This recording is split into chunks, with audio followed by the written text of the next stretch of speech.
នេះគឺណែនពីកន្លែងតែម្ដងបងប្អូនចាដោយសារតែຂະຫນាតធំណាចាអញ្ចឹងសម្រាប់ពុកម៉ែបងប្អូនត្រូវការស្រះទឹកចាមិនថាຂະຫນាតប៉ុណ្ណាខ្ញុំអាចឧបជូនបានណាព្រឹកមិញយើងចេញជូនភ្ញៀវຂະຫນាត20គុណនឹង41ហើយចាកូរ៉េធម្មតាហើយឥឡូវនេះបងប្រុសគាត់កំពុងសេរី UV ចាអញ្ចឹងឥឡូវយើងកំពុងតែរៀបចំអ៊ុតបាន2ផ្ទាំងហើយបងប្អូននៅសល់2ផ្ទាំងទៀតសម្រាប់តែម្ដងចាអញ្ចឹង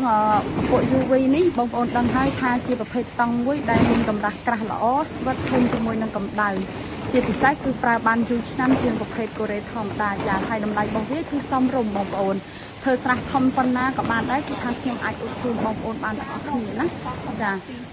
អញ្ចឹងតកតងជាមួយនឹងតង់នេះគឺមួយផ្ទាំងទម្ងន់វា100គីឡូណាបងប្អូនចាអញ្ចឹងនោះខាងនោះយើងអ៊ុតទៅហើយចាឥឡូវយើងកំពុងចាប់5អ៊ុតមួយទៀតអញ្ចឹងខ្ញុំដោតភ្លើងសិនដើម្បីដំណើរការអ៊ុតចាហើយថ្ងៃនេះសកម្មភាពអ៊ុតនៅថ្ងៃទី11 ខែ 6 ឆ្នាំ 2025 ចា11 ខែ 6 2025 ចាអរគុណ